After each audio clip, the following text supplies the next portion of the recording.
Welcome to Morrison Madness. I'm Lachelle. And I'm Don. Today, we are going to talk about getting back on track. Yeah? So, when we are recording this, it is at the end of spring break time where we're at. So, I'm currently working on my dissertation, so I didn't have any meetings or courses this last week kind of idea. You didn't get as much of a spring break because you took over all of the Name That tunes that we normally do during the week and had other people working with you or ran them by yourself, where I took the week off. Right. From doing all that. Plus, we picked up 2 new locations in the last month. Right. And we'll get to that in a later podcast. But yeah, so we had talking about stuff we didn't do our normal week schedule, kind of working together. We didn't even originally I had planned on going out of town, and then I didn't end up going out of town, so that kind of changed everything that we planned on doing, right? Yes. And so then we've had a lot of people talking about, oh, it's so hard to kind of get back into a routine, or what do we do? And so we thought we would talk about what we do to try and make that happen, or the difficulties that we find with that, right? Absolutely. So I know for me, one of the big things is coming up with, I tend to do a large brain dump of all of the things that I want to get done. And then I'll do a weekly planning session. But even with that, it's really hard to kind of get back in that routine, especially if you don't feel like you are bored from your break. Does that make sense? I like to be able to get to where I'm actually bored and I want to get back into being busy again when I take a break like that. And so sometimes it's hard because the break isn't long enough to really get you bored or something along those lines. I don't know about you. What about you? My issue is more if I start a routine and then I get thrown out of that routine, it's so hard for me to get back into that routine. Right. And because I have ADD, I do much better when I'm in a routine. Right. So then if you get thrown out of your routine, do you find that even though it's hard to get back into it, do you go back to the same routine, or do you have to come up with something different? It depends. It depends on what threw me out of the routine. If the thing that threw me out of the routine is going to be a reoccurring thing going forward, Sure. Then I got to come up with a whole new routine. Sure. That makes sense.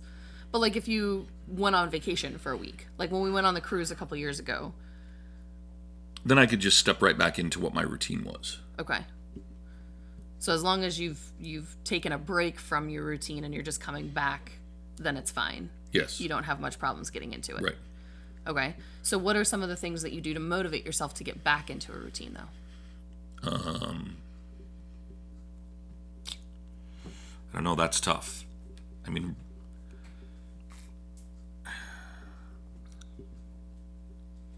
a little bit of it is guilting myself into looking at. So if I don't jump right back into the routine, if I go a couple of weeks and I look back, I realize I'm not getting as much stuff done. And then I'm not doing, especially the things that are self-care things. So then, the things that I tend to not do are work out, make healthy food choices, right. Make a good meal. Right. And eat a good meal instead of snacking on junk. If I get out of my routine, sometimes I forget to take my shots for my RA. Sure. So looking back and being like, oh yeah, today you feel like crap because you're having a flare-up because you didn't take your medicine, you haven't worked out in 2 weeks. Sure. Okay.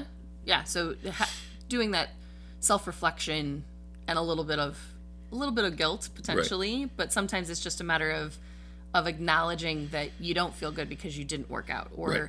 You're stressed out because you didn't do the things you should have been doing to keep on track, and so that's why you're feeling overwhelmed, and so you've got to get back into doing everything at a regular basis so you don't get overwhelmed. Right. Gotcha. Okay. That makes sense. Then also seeing, hey, these are the things that I've wanted to get done for 2 months, and I'd planned to do them, and I just kept putting them off. Right. Right. Okay. That makes sense. So a little bit of self-reflection, a little bit of guilt, a little bit of us acknowledging stress or other components that are in play to be able to motivate yourself. Do you do any kind of if I follow my routine for this week, I will reward myself with X, Y, or Z at the end of the week. Is that something that you tend to do? No, because feeling better is the reward. Okay. I mean, it's enough of a reward to me. Okay. That makes sense.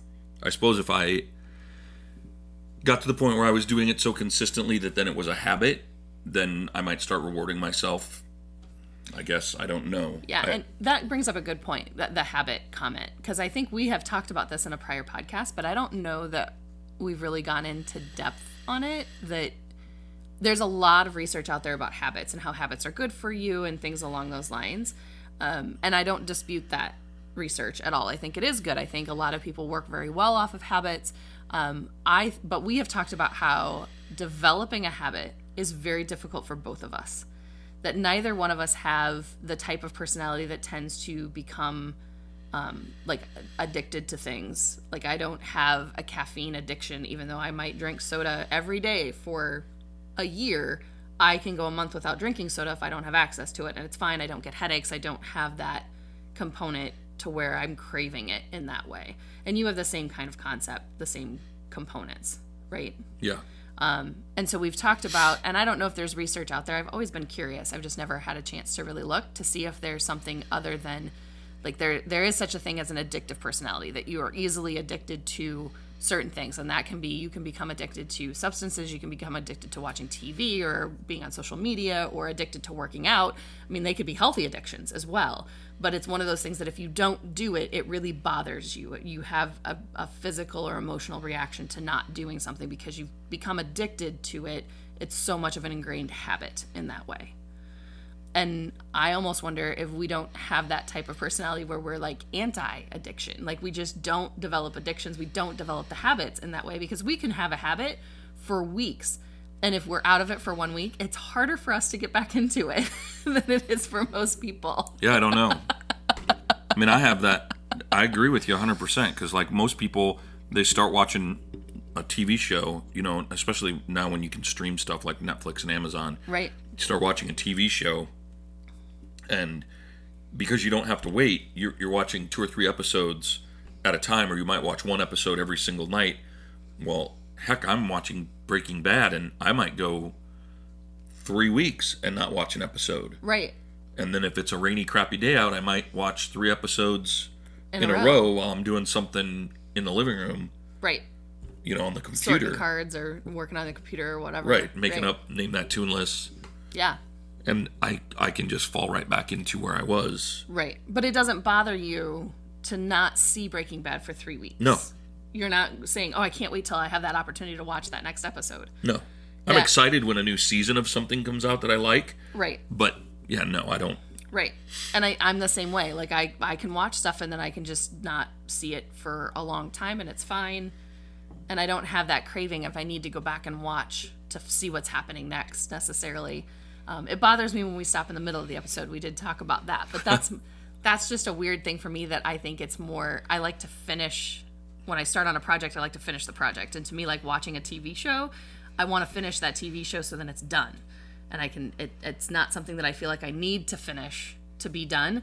But like with a series, I don't have that same feeling, which is weird. You would think that I would, but I don't.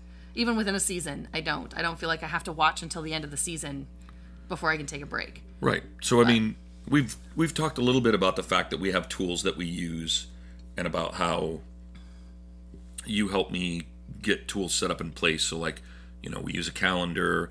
We have a to-do list thing that we use, both an electronic one and a paper one. Mm-hmm. And those kinds of things help me to get back into the routine, but they don't. When my routine they help me stay in the routine, I guess is what I should say. Okay. Once I get into the routine, those things help me stay in the routine. But getting into the routine, I don't think there's anything that can help me with that except just me.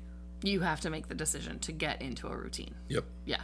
Yeah, that is, I would agree with that, because we have tried lots of different things to. And it's very help frustrating. That happen. It's very frustrating for me when something throws off my routine. Right. Right. And our life is constantly throwing your routine off schedule. It just kind of does. It's usually things from outside. Yeah. But even so, I mean, we don't... Our business stuff, I can schedule that into my routine. Right.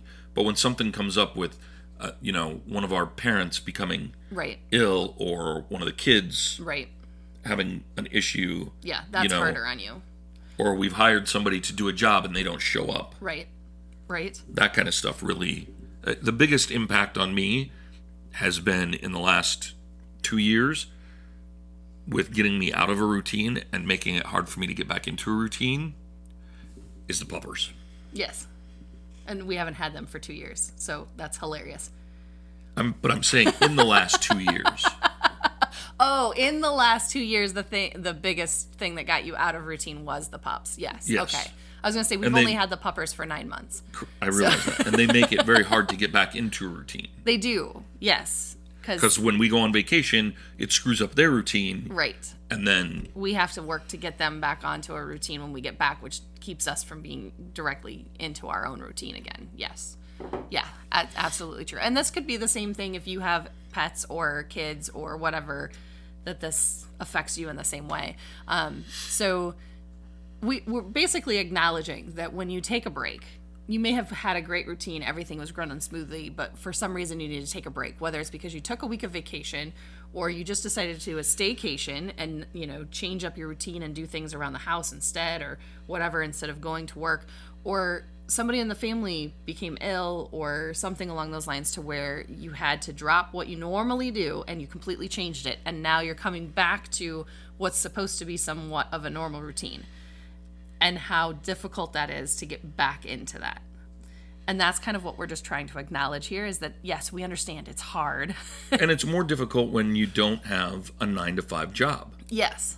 You're a student. You have to self-focus. Yeah, I have to manage my own schedule. Yeah, I don't have a place that's expecting me to show up to work to then be there for so many hours to come home and then do my own thing. And while our DJ business has somewhat of a set routine, some nights run longer than others, and then on weekends we have bigger events like corporate events or weddings or anniversaries or whatever. Right. Yes. So it does switch it up. And then when there are we I think we've talked about this before, we run a lot of Name That Tune music bingo stuff. Mm-hmm. And so whenever there's a holiday, like this last month, St. Patrick's Day, I try to build playlists around that. Right, around the holiday. So then that takes up more time. Right. Yeah, absolutely. And I think in general, too, it's a matter of acknowledging that, sometimes it's not fun to come back from vacation. But I agree. I think we had talked about, we think that this Morrison, or Managing the Madness, the course that we're developing, it's pretty much developed, but we're going to start talking about later, and promoting to people later, is really kind of designed a lot for people that potentially are in swing shift jobs and things that way. Not necessarily your 9-to-5, but you still work. Right. You're not a stay-at-home parent. You can be. I'm not saying that it won't work for people with 9-to-5 job or a stay-at-home parent. But it's developed more off of where we come from, and the idea that we own our own businesses. So we might have a wedding for 12 hours on Saturday, and then on Sunday we'll meet with 2 different couples for weddings in the future, and then the next weekend we don't have anything on Saturday or Sunday. So it's not consistent. We don't have the same thing every day. And while yes, we're doing the Name That Tunes, our Name That Tunes are happening in the evening, and like you said, they run different lengths. So, and it's not necessarily, it's hard to state specifically. So part of our Name That Tune, when we go, we're actually making connections with the people that are playing Name That Tune while we're there, because we're wanting them to come back, and we want to get to know them as individuals and figure out, fun songs and kind of what their music genre tastes are, so we can incorporate that into our playlists as well. And so we want to actually get to know them. So part of our job with our company is actually hanging out and talking to people after our show is done, after the Name That Tune for a certain work amount is of done. time, right? Yeah, for a certain amount of time. And so sometimes when we go to a place, everybody, once the Name That Tune is done, kind of gets up and they take off, and there's really nobody to hang out and talk to. So we might be done with Name That Tune. You know, if the Name That Tune show is from 7 to 9, we might be done by 9, and we're packed up and out of there by 9:30. And then the next week, there's like 3 or 4 new teams there, and they're all hanging out and they're talking. So we'll do a Name That Tune show from 7 to 9. And then we'll go around and we'll start talking to people, and the next thing we know, it's almost 11 o'clock, and we still have to tear down the equipment. Right. And so that's part of what people don't necessarily get when we're saying that our job isn't consistent in that way as far as time-wise. Again, if you're doing more of a swing shift, something along those lines, to where you don't have a consistent schedule day after day after day, a 9-to-5 job, or if you're working second shift every day, it's still kind of a consistent thing. We're thinking this is a little bit more geared towards people that have those swing shift kind of components. Or if you just have a hard time organizing your own life, like your 9-to-5 job is very structured and it's easy for you to do, right? But you have a problem when you get home staying on top of laundry and mowing the lawn and dishes and whatever. Yep. And you want to try and get better organized at getting those things done in a specific time frame. This might be a big help for you. Right. And again, I said before, it might not work for stay-at-home moms, but the more I think about it, it might, because stay-at-home moms a lot of times have random errands, doctor's appointments, kids groups that they're taking the kids to, a library hour or a kids play group or something along those lines. And so your schedule isn't necessarily your own, and it does change every day. It's something different. And as they get older, they're in different sports, and the sports schedules are changed throughout the year, and so your schedule is constantly changing in that way. So that's kind of what we're building towards, and we'll talk more about this course in future episodes, that you can potentially choose to take part in the course, or you can work with us one-on-one on trying to develop some schedules for yourself. But we really wanted to talk about today just coming back and acknowledging how tough it is to get back into a routine. Yes. And partly because that's what we're going to be trying to do this week is get back into a routine. And that's not always the easiest thing to do. And so that was on our mind. What else? I think that's it. I feel like that's probably a good place to wrap this episode up. And all right. Well, we'll wrap this up and we'll see you next week. We hope you are having a good time, and hopefully this information as we're going forward will also help you as we're going forward in life. Whether you're taking a vacation coming up, you can start thinking about ways to kind of get back into the routine when you come back, even before you go on vacation. So then you really unplug and you can take a good break. So then you're excited about coming back. That's kind of part of what we're hoping to help with as well. Absolutely. All right. Take care.